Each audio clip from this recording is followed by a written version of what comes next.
As a responsible person with growing concerns for your privacy and personal liberty, you want to know where we're headed and what you can do about it.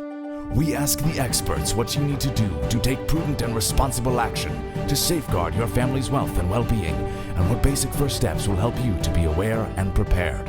ReluctantPreppers.com. Welcome back, Reluctant Preppers. We have a distinguished returning guest tonight, Dr. Arthur T. Bradley, author of the Disaster Preparedness Handbook. He's also a NASA scientist, an expert on electromagnetic pulse, EMP, and other preparedness topics. He's here with us tonight to talk about the everyday, most practical approach to total preparedness for a family and for a household. Dr. Bradley, thank you for joining us here again on Reluctant Preppers. Sure, thanks for having me. In your search of how to help people to be more prepared, you've established a website for that. You've written multiple books, numerous articles, and if you could just give us your philosophy initially on why bother preparing at all.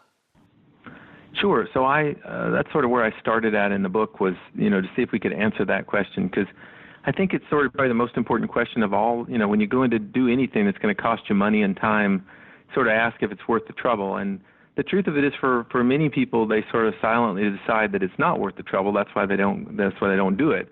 And my argument goes as follows: is that even as we watch, Hurricane Matthew approaching Florida, I'm sure those folks down there see the need for preparedness. It's sort of a world we live in where, most of the time everything is quiet and safe and fairly stable in our daily lives, at least. And then when it's not, right? And those are the times when people who have sort of prepared ahead of time, you sort of get to reap the benefits of those preparations. So what I always tell people is that, we live in a world where anything can happen.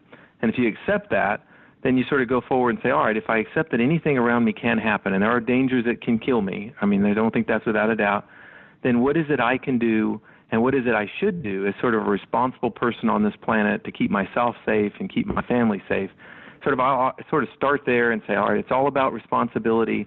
It's all about, sort of your own self-survival as well as the love that you have for your family and friends, and sort of taking steps to ensure your safety.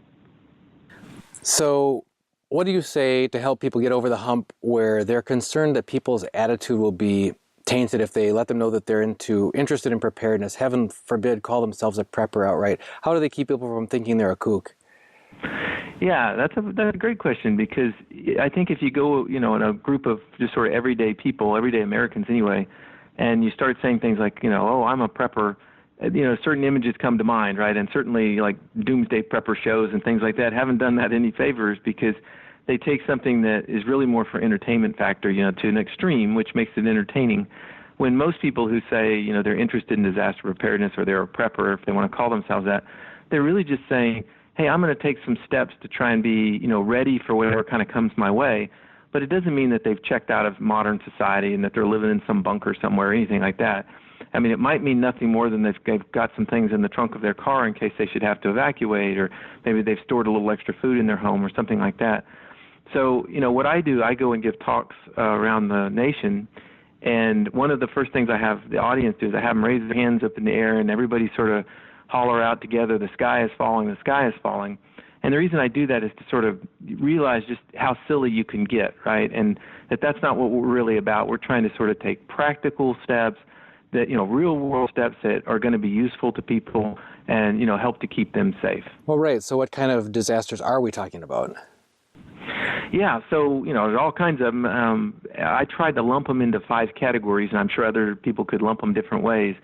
But I'll talk through those 5. So the first one are natural disasters, and something like Hurricane Matthew is an example of that. But earthquakes, floods, freezes, solar storms, anything essentially of our planet or our universe itself just trying to kill us off, right? And there's all kinds of things on this planet that try and kill us. So that's our natural disasters. And in fact, those are the most devastating typically of the disasters that we face. The next one is pandemics, and we hear a lot about that in the last probably 5 to 10 years. This year, of course, it's Zika. The year before it was Ebola. We had the scare there, and then before that it was H1N1, which was the swine flu, and then before that the avian flu and SARS, and you can go on down the list. Everything every couple of years, there's always a new one. And of all of the list of disasters, pandemics are probably at my top of my worry list, just because they can spread very quickly, and by the time science and medicine can catch up to them, they could really wreak havoc on our planet. So that's the second category. The third one are man-made disasters, which these are the things that essentially we as a technological society have kind of brought upon ourselves. So things like electrical blackouts, the air pollution that's all over the planet, house fires, food and water contamination, things like what Flint, Michigan is suffering from. So the things that sort of break down in our infrastructures that cause us, either harm or at least inconvenience at the very least. The fourth one Well, before you go off of that one, that made me think when you said infrastructure, one of our recent first-time guests, Brad Harris from Full Spectrum Survival, it has a section of his program where he not only watches for seismic activity around the world through various data feeds and that sort of thing, but also especially where those come close to nuclear facilities, and talking about the residual nuclear releases that are still happening from the Fukushima reactor meltdown in Japan, et cetera. So that's another part of that whole infrastructure risk that you're talking about. Oh, yes, absolutely. Yeah, the threat of the nuclear release is something I looked into recently actually it was for a fiction book, but I really wanted to have the answer straight. And so I actually interviewed one of the guys who helps run a nuclear plant here in the United States, and got a lot of the facts. And of course, his view was, it's very safe. There's redundancy upon redundancy. But if you picked at it hard enough, you could come up with scenarios where things went wrong, terribly wrong, like Fukushima, and he could explain how that happened. But you're absolutely right. I mean, those are really like global time bombs. There's about 100 nuclear reactors in the United States operating. And those are like 100 time bombs sitting in the United States that if things went terribly wrong, a sequence of things went terribly wrong, we could have a very major catastrophe that you couldn't put back in the bottle. I mean, those things don't get fixed very easily.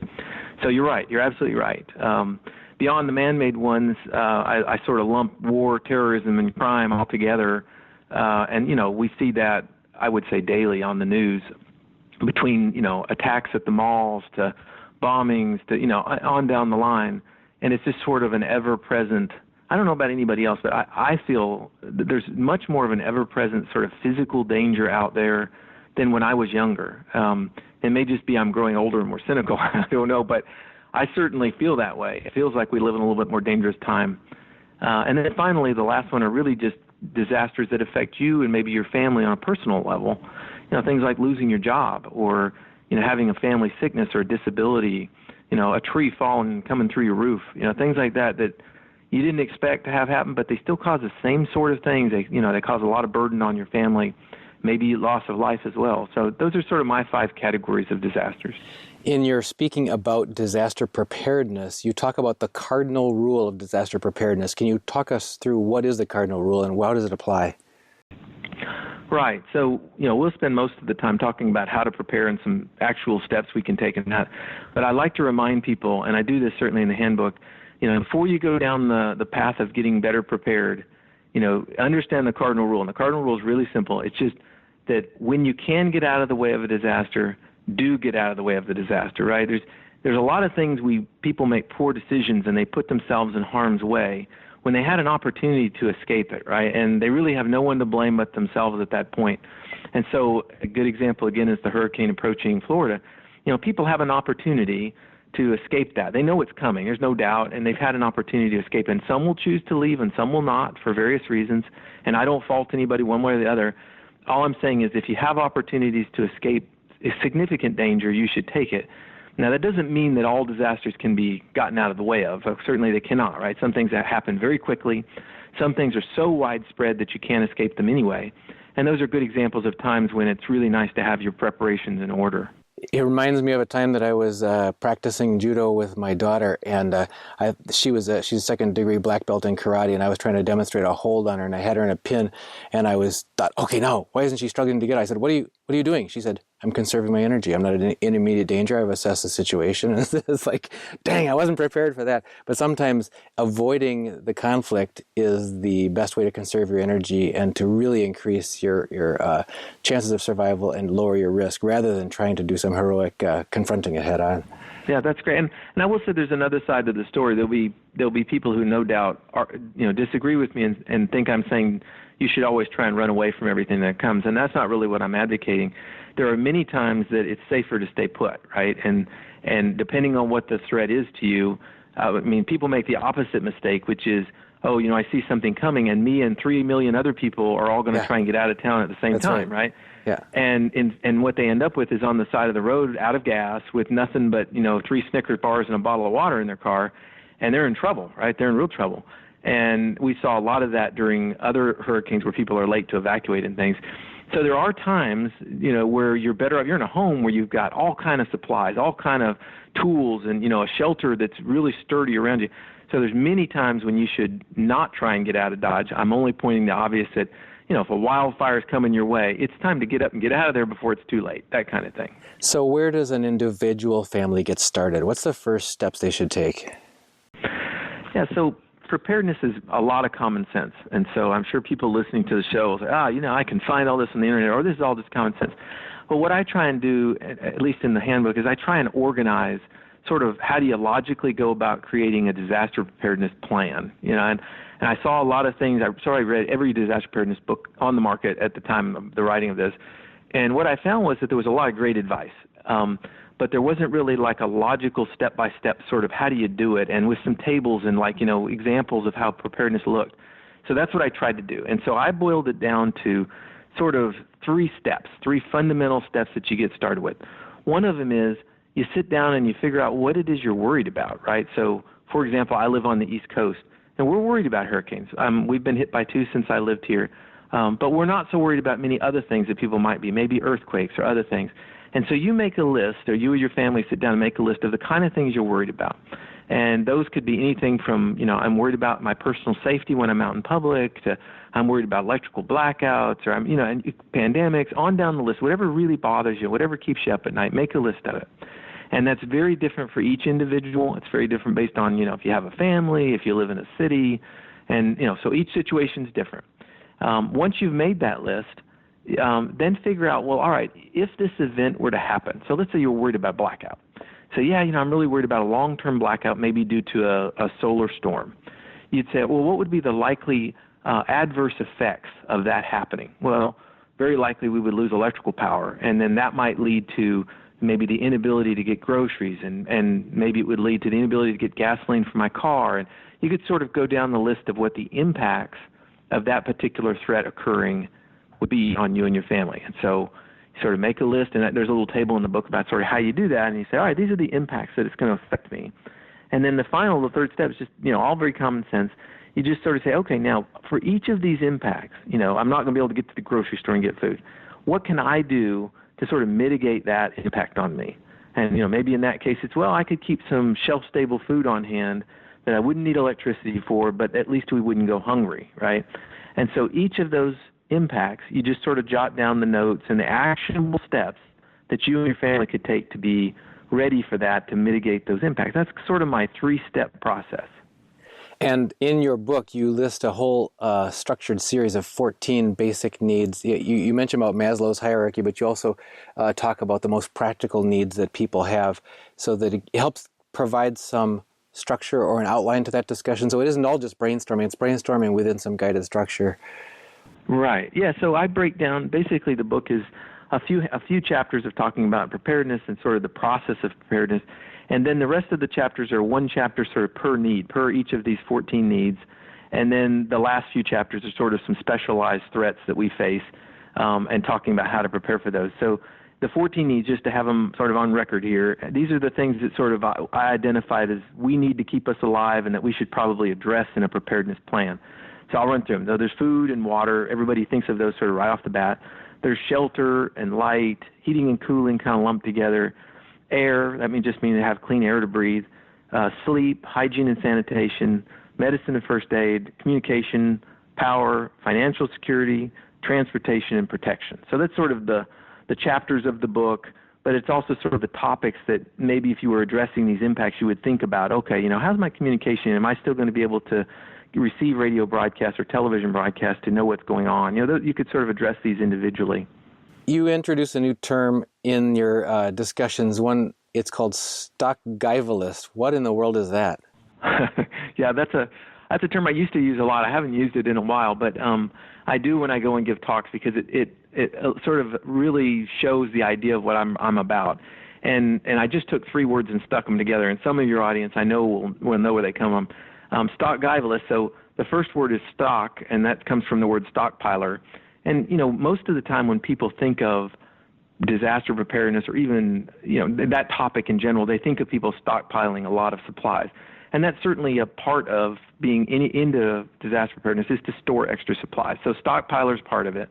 The second piece is the MacGyver aspect of it. And sure, I think they're redoing that on television now, but it used to be there was a show, of course, on TV called MacGyver, and it was about a guy who could sort of jury rig anything, right? You gave him a gum wrapper and, a toothpick, and he could get out of the room. He always had some way of using what it was at his disposal in a clever way to sort of accomplish the task. And the idea behind that is, many times we're faced with a situation we hadn't planned on, right? And we have a lot of things at our disposal, especially if we're in our home, and we have to figure out how to put that together in some way to solve that problem to keep us safe. And so that aspect of being sort of a MacGyver, thinking like MacGyver, is the second piece of being that stock survivalist. And then the third is just sort of a survivalist, sort of a classic wilderness survivalist type mentality. And I always tell people, that's someone who can sort of find dinner in an old stump, that kind of thing. Somebody who is willing to sort of dig deep, in their sort of discomfort level and do what they have to do in order to survive. And combining those three, the stockpiler, being MacGyver, and the survivalist, it sort of gets you in this certain mindset of what I think about when I think of somebody being really prepared. I think they have a little bit of all of that in them. When you've talked about different types of threats, how would people even start going about preparing for a truly massive, big event like a global pandemic or a meteor strike or an EMP attack? Yeah, so that's usually, as odd as it is, that's where a lot of people try and start. So that maybe they read something, maybe about an EMP attack, for example, and, it's certainly a high-impact event, would have huge consequences on the United States. And so they think, all right, I'm going to start preparing for that. And the reality of it is these high-impact events, an asteroid strike or something like that, these have, global implications, and all of your needs are affected in one way or another, and they require really, really extensive preparations to survive, or certainly to do well through. And so what I like to tell people is that, that's planning for sort of the end of civilization, right? We always hear that term turn around. They're much better served by starting off small, right, by preparing for what they know is coming. You're going to get some winter storms if you live in, North Dakota. They're going to strand you for a while. And so you start, my advice to people is to start by preparing for what makes sense for sort of the likely things that happen, and get ready for those. And you'll develop some set of preparations. Maybe you'll store some food. Maybe you'll put a container of water in the garage, or whatever these preparations are. Maybe you get a generator and some spare fuel. And then you can expand those preparations for these really high impact events once you get your sea legs under you and you understand what it means to really, tackle practical preparedness. And one reason I tell people that is I have seen people spend thousands and thousands of dollars on preparedness stuff, whether it was food or gear of various sorts, and really have never really thought out a whole plan. They're really, really prepared in one area, but they're not prepared for the other aspects of some kind of threat. And so it tells me that they didn't do their legwork first. They didn't start slow and sort of build it up and learn what they were doing. And so that's why I advocate people start slow, learn what they're doing, and then prepare for more and more as they see fit. Why don't you talk us through, if you would, a few of those basic categories, starting with maybe the most seminal one of food. What can people do in your mind that sets them up well for preparedness to have enough food for their family? Right. So food is, that's the number one thing I think everybody would think of when you think disaster preparedness.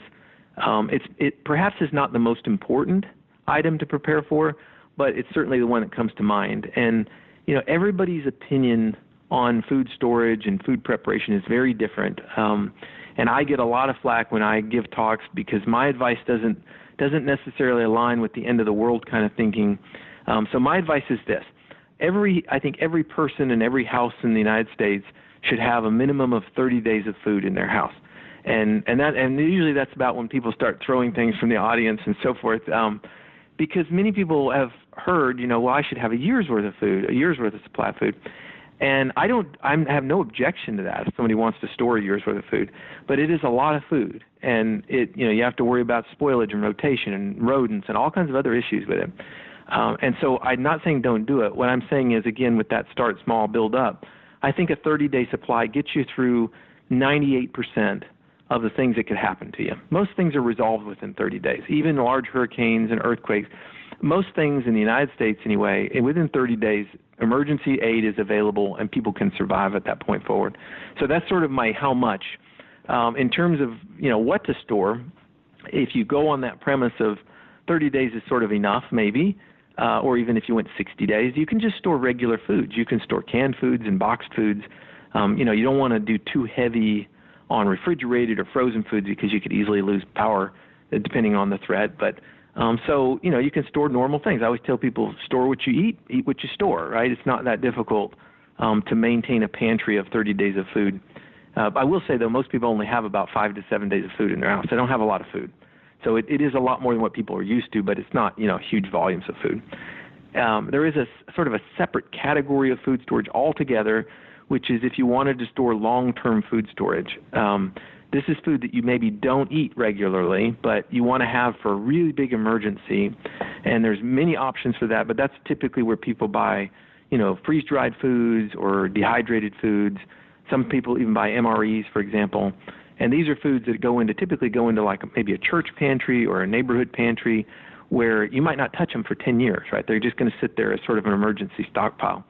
I don't advocate that's where people start at again, because those foods typically don't get eaten, and so people don't even know, what they taste like. A lot of times they haven't even tasted their foods, and they're maybe not as well. It's not as well thought out in terms of a food plan as maybe they should have. But that's sort of my feeling on food in general. One of the things we did in the book, just if people read in there, they'll see we did a lot of taste tests of various freeze-dried and dehydrated foods and emergency survival bars, like we bought those, the bars that you buy for if you're at sea and you get, you've got some little block of food that you can eat, and tried to sort of decipher, well, what would we really want to live on if we had to do this for a year or 6 months or sometime, and sort of tried to, I got my kids involved. Everybody sort of tried to weigh in on what was really okay and what wasn't. And, it's as you'd expect, the things that are more like regular food are what people enjoy eating, and, blocks of lemon-flavored hard cake, are not things people want to eat very often. So, but anyway, that's sort of my take on food. And in the following the rule of threes, where you can go like 3 weeks without food, but only 3 days without water, can you talk to us about options for survival water storage? Right. So water is the one, I think, critical need that people really neglect. And I mean, even people who are into preparedness, right? I've talked to lots of folks who have, closets and closets full of food. But if you ask them, well, what's your water plan? They have a basic plan, but they don't really have a backup to it. And I don't think they really appreciate how critically important having a clean water supply is for all kinds of reasons. So I'll talk about it a little bit. The first thing you have to start with is to decide, do you want to keep water on site, right? Or do you want to have some water source external that you can go out and retrieve it and maybe purify it to use?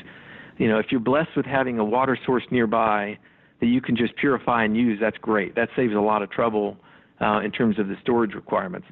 But what I tell people is that, realistically, you can't store like a year's worth of water unless you have massive tanks or something like that. In the United States, we being wasteful of water, we use about 100 gallons per person per day. So I got a family of 6. That's 600 gallons a day if we didn't change our water consumption, and that it's just not feasible to store for any length of time at all. So what I tell people is you have to get used to, if you're going to store water, you have to think totally different than what you do in daily life. You have to think about, rinsing off with cups, poured over your head, and you have to think about, just sort of the critical needs of water, which is staying clean, hydrating your food, and keeping yourself hydrated in general with some potable water. And most of the time I say that's about 2 gallons per day per person at a minimum. And I think FEMA recommends 1 gallon a day, but realistically it ends up being more than that by the time you try and keep, the important is you don't get sick when you're in a disaster. And so keeping yourself clean and your dishes clean and other things that you're using is very important. So I say 2 gallons per day, and I recommend that people, if they're going to store water, store a minimum of 14 days. And so you can figure that's about 28 gallons a person. For a family of 5, that's about 140 gallons of water. It's a reasonable amount to stockpile in your garage. You can buy tanks, polyethylene tanks that aren't that obtrusive. You can put in your garage, and they'll store a few hundred gallons without any trouble. So in terms of potable water, that's sort of my entry point into it. Now, the other, of course, need for water that people often forget about is for sanitation, right? Everybody's got to go to the bathroom, and you got to figure out how you're going to handle that. And if you have no water, if you've ever been in a situation where toilets aren't running any longer, that gets to you quickly, right? You realize just how dire that is. When we had a hurricane hit here, Hurricane Isabel hit, we went and stayed with my brother, and to get out of the way. And unfortunately, he was on well water, and they lost power, and he couldn't run his well. He didn't have a backup system. So we were out hunting water, not to drink. We had bottled water, but to refill the commodes by which we could keep the sanitation and keep the toilets flushing. So that's another thing is that people need to think about, is there, like our neighbor has a swimming pool. We're going to use his swimming pool. If we need to keep our toilets running, we'll go get water out of the swimming pool. But identifying a source, each flush might take 3 gallons of water. So you have to identify a source of using numerous gallons, maybe 30, 40, 50 gallons in a day, just kind of keeping toilets if you're going to use toilets. Of course, there are other options for sanitation besides toilets. You can certainly create an outhouse kind of situation. You can have compost toilets and other things. But most people, they prefer not to go dig a hole outside. They try and keep their toilets running. So that's another aspect of water that I think, often gets overlooked. And so if we talk about water, one thing that always comes up is, well, if I store water, how long is it going to last, right? I mean, the answer is it depends. It depends greatly on the conditions of the water that you store and the condition of the environment in which you store it. So ideally, I always tell people if you store tanks of water, you should change it at least once a year. I always change mine every 6 months just because I worry about bacteria getting in the water. Yeah, that would be the horrible situation if you counted on it. You've got a store of water, but then you find that it's tainted by the time you need to use it. Right. Yeah, absolutely. And then everybody's getting sick with dysentery and other things, and then you're in really bad shape because you're losing water that much faster, right? So I tell everybody 6 months to a year, you change out your water. You can treat water. There's some water treatment you can buy. You can put extra bleach in the water. But realistically, you don't need to do that. Most all municipal water is already treated. What you really need to do is just cycle it. You occasionally cycle it because external contaminants can get in the water. So that's the answer to that. Now, in terms of bottled water, interestingly enough, there is no real expiration date on bottled water. The way that it's sealed is very pure. The conditions are very pure. So you can keep bottled water essentially indefinitely, certainly for many years, and it still be safe to drink. There's a lot of misinformation about, it only lasts a year or something like that, and that's not true at all. So that's the good news about bottled water. That is the freshness dating they've got. I've paid a lot of attention to this over the last few years. It's usually a year and a half or 2 years from the date of bottling to where it says it's fresh through. But you're saying that's just a convention they're following. Yeah, the freshness, is much like it's sort of like a taste freshness, right? Water will start to taste sort of flat if it sits too long, and so what the water bottlers are doing is saying, hey, you want to get our best product. It's freshest when you drink it by these following dates, but I'm only talking in terms of safety. And so in terms of safety, and you can look this up through the FDA and so forth, there is essentially no expiration on bottled water. And I don't know when the realistic end date is. Again, it probably depends on how you stored it, under what temperature and all those conditions. What I will say is it's many years, and so nobody should be throwing out unopened bottled water just because it's past the freshness date or something like that. Are you informed of or aware of any of the concerns that people have about storing in plastic containers, specifically about BPAs and what they would consider estrogenic compounds that can leach out of plastic into the water, especially if there's thermal cycling or over periods of time?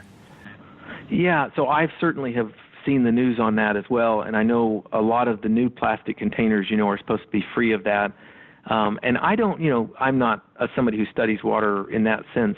I don't know how real that threat was to people. I know for years and years we used plastic bottles that, were not safe in that regard, and, the danger seemed pretty minimal. But I don't want to discount it because the person who does come down with cancer or some other illness from that would say, hey, clearly, he's not giving me justice here.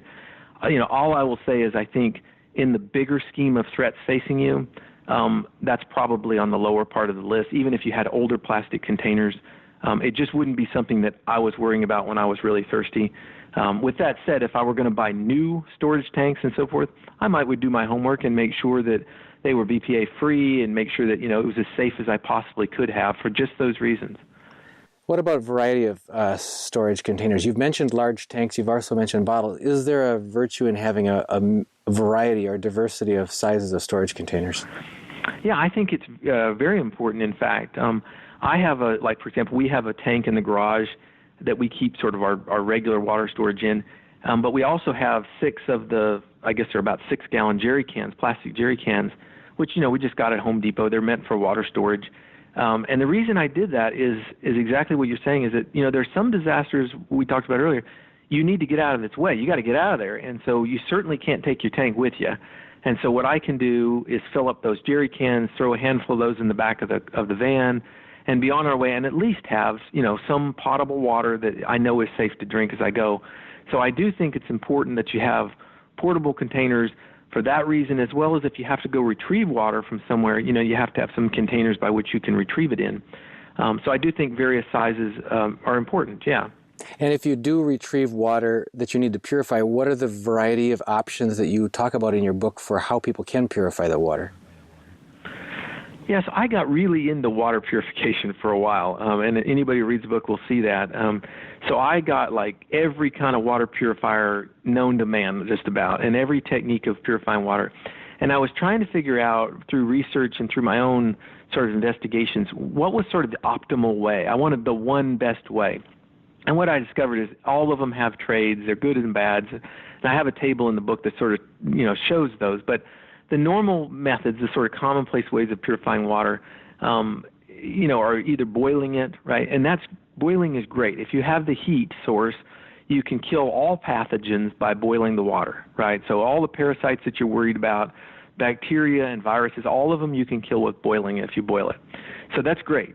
Now, it doesn't, unfortunately, take out chemicals. It doesn't remove, residue and debris from water. If you pulled it from a river or something, it's not going to make it taste any better, really. So it has its limitations. And of course, and in 2014, in the Northwest Ohio and southeastern Michigan area, where the Maumee River and Port Clinton River were emptying into Lake Erie, there was these algal blooms that created these mycotoxins in the water. And even though it was a biologic source, the nature of the hazard was not the living organisms, which could be killed by boiling. The nature of the hazard was their chemical wastes that they left in the water. And the recommendation of the health authorities there was, do not boil the water. It will only further make the chemical hazard more potent. Interesting. Yeah, interesting. So that's the sort of the weakness of boiling as a whole. Above and beyond boiling, of course, you can get you a high quality filter or water purifier, and I have several, and there are lots of good ones out there that people can look at. I always say that you want to look at the absolute pore size of the filter. It should never be more than 1 micron. And nowadays they have lots of submicron water filters and purifiers, and the reason is, of course, you want the membrane to be as fine as possible, so that these particulates and these bacteria and so forth will be blocked by the membrane. And so the smaller and the finer it is, the better. And you want to look at the absolute pore size, not like an average or nominal pore size, because you don't want any holes in the membrane that would allow it through either. So there's lots of great filters. We have a general ecology one called a Seagull 4 here at our house, which is one of the best. I really like it. A really good purifier, and it will prevent bacteria, it will prevent parasites, and it will even prevent some viruses. And that's sort of the screening mechanism. Viruses are very, very, very small, and so it's difficult to prevent them and to block them in your water system. But there are some that do, and so if you can find a certified purifier, certified water purifier, they're actually certified to some level against all 3 of those. And so people have to do their homework and find the ones that work for them. But certainly water filters and purifiers are great, And then it just sort of gets a little more difficult from there down. You can use chemicals. And certainly in emergencies, people do all the time. They use bleach or iodine to purify their water. And I will tell you, as part of our taste testing experiment, of the 2, bleach-treated water is far better than iodine-treated water. Right. If you've ever tasted it, you know what I'm talking about. Iodine-treated water is almost undrinkable because the odor is so powerful. Iodine has a very strong odor. And so my kids couldn't drink it at all. Now, maybe if they were dying of dehydration, they would, but it's last resort kind of thing. And even chemicals, they take a great deal of, sometimes hours to purify water, and they only purify against certain things depending on what concentrations you use and so forth. So it's not a surefire, take care of anything. Above and beyond that, we have distillation. You can buy water distillers. We have one, we plug in and it can distill water. And distillation is great because it essentially, you can get rid of any contaminants because it essentially evaporates out the water and collects the condensation, and you have pure H2O. You can get rid of chemicals as well that way. Right. And so distillation is a really nice way. The problem with distillation is it's very slow, and it takes a heat source again, which in some disasters you just don't have. So that's the drawback of that. And then the other one is reverse osmosis. You can buy that for your home, for example. They have a reverse osmosis systems that are whole house systems. And those work very well, too. They remove all of the contaminants as well. They can remove viruses and so forth, and even chemicals. The disadvantage of them is they're very wasteful. They're expensive typically to get put in. And so for many people, it's not a practical solution, but it is very effective. And the one that I've seen a lot lately is they sell a lot of these UV light pens and ultraviolet methods of killing pathogens and so forth in your water. And those are kind of neat. I've got one of those little SteriPens, where you stir your water up. You've probably seen like the little hiking. And according to the data, and they publish the data of what they've done, it looks like it does a pretty good job. Like within a minute or two, you stir your water with this thing. The UV light essentially renders everything inert, and you can drink it.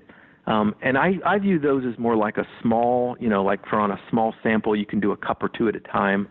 But it's not meant for like your whole family. It's not really conducive to that very easily. So that's sort of the gamut of different ways of purifying water. All of those have, goods and bads, and it's way too much to talk about in any, single conversation. And the one thing I would tell people is don't forget the importance of the taste of the water. I only learned that from experience. You can always think, I'm going to go out to the lake out there and scoop me up some water and boil it, and I'm going to drink that stuff down. But that's hard to do. So don't forget that, and that's one advantage of really good purifiers and filters is they really help the quality in terms of the taste of the water as well. Yeah, and in that allusion, you were referring to the source of the water. So if someone doesn't live right near a lake or a river, what are some creative sources of water that people should consider? Yeah, so that's great. So, many times we're in a situation where we're really dire straits, and I call it sort of natural collection, where you're just trying to pull water from your environment, right? And if you're in your home, the single biggest source is your hot water heater, right? And so everyone should know how to drain their hot water heater. I've taught my wife how to do it. It's not hard to do. There's a valve at the top, there's a valve at the bottom, and so go through it one time and know how to drain your hot water heater, because that might store, ours is, I don't know, around 100 gallons or so. That's a lot of water, in case of an emergency. Beyond your hot water heater, then you got to get a little more creative. So some of the natural collection methods are like trying to collect rainwater, for example. You can use tarps, a kid's swimming pool, you can hang sheets out the window and let them get soaked and pull them in and wring them into buckets. That's sort of collecting, what God's providing, right? There are other clever ways. If you live somewhere where it's cold, of course, you can go out and gather snow. Snow melts like 10 to 1. So, if you gather a bucket, you're not going to get that much of it, but you'll get some. And then what I like to tell people is one way to do it is to maybe scoop up a pillowcase full, bring it in and just hang it over a bucket and let the air warm it, and it'll drip through the end of the pillowcase into the bucket. Kind of gives it a little filtration as well. There's dew collection. That's actually one of my very favorites. And the idea of this is to get up early when there's still dew on the plants, and this, of course, works well if you have a lot of foliage, and then just take a rag and a bucket and wipe off the plants and wring it out into the bucket and keep doing that. And it's amazing. Within an hour, you could, with a bit of hard work, a couple people can fill a 5-gallon bucket. You might not believe this, but I actually see dew collection happening every morning because we take our Rottweiler mix out for a walk, and he was an unclaimed stray when we got him. And we were convinced, and our obedience trainer is convinced this is how he survived in the wild, because he'll go along like a hound dog with his nose to the ground, but his tongue's hanging out, and he's dragging that tongue across that wet grass and just slopping it up. But we tell him not to, because some of the neighbors spray with chemicals, and we don't want him getting that. But it's definitely there. The worry, right? Yeah, you're right. The dew collection, the worry is you don't know what you're putting in, right? You can always filter it, but again, there's limitations on what you can take out. You're absolutely right about that. And the last two are maybe some of the more popular ones. There's something called transpiration bags, which are really just taking clear plastic bags and tying them around foliage, maybe branches of trees with lots of green and so forth. And you have to snug them up really tight around the branch so that you essentially don't want any air escaping. And they act as a little greenhouse around that foliage, and they evaporate the water out, and it collects in the bottom of the clear bag. The only thing I'll warn people about that is if you go out and try it, and it's worth trying, you may kill the plant because it can be kind of hard on the plant when you do that. But it's easy to do. You tie up 10 of them on different plants, and you come back 12 hours later and see what you got. And then the last one are solar stills, which probably is the most famous of all in terms of natural collection, and that's where people dig a hole, maybe 3 feet across, maybe a couple of feet deep. You put a collection cup in the bottom, and you put a clear plastic cover over the top, and seal it up with dirt or rocks around the outside, and put a little rock in the center to give it like a funnel shape. And again, it acts as a greenhouse. People can put plants in there. You can even have urine in there. Whatever it is, it evaporates out that water and drips it into the cup. And I've tried those. I've built solar stills before with mixed luck. What I will say is that do not think that it is a trivial job that, if I need one, I'll just go out and build one. If you've never done it before, you probably will not have success with it. So if you're going to rely on it, you should have tried it a couple of times and understand, the difficulties of getting it to work and the tricks and so forth to make it give you the optimal amount of water. Well, Dr. Bradley, we'd like to also proceed on to the topic of electricity, because a lot of the ideas that you mentioned are more easy to do if you have electric power, and so many other aspects of our lives and the things you mentioned in your list, like heat, light, communication, can be assisted by electric power. But we're out of time for this interview. We'd love to have you back again, though, so we could continue on and talk to us about the different options, sources, trade-offs for how you can maintain electric power in the case of a disaster. Yeah, that sounds great. Maybe the next time we can talk about a handful of some of the other particular preparations that people can make. That'd be great, and thank you very much for joining us here again on Reluctant Preppers. Is there any last thought that you would like to leave with our audience on the topics that we already covered?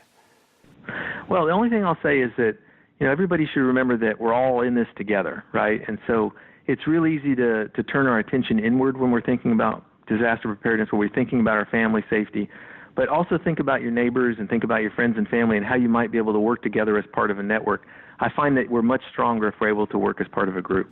How true. And if people want to find more of your writings and more of your work online, where can they find you? Yeah, they can go to my website. It's disasterpreparer.com. They can also just search Arthur Bradley on the web, and they'll find me. Excellent. Dr. Arthur T. Bradley, author of the Disaster Preparedness Handbook and many other writings as well, speaker on preparedness. Thank you for joining us on Reluctant Preppers. Thank you very much.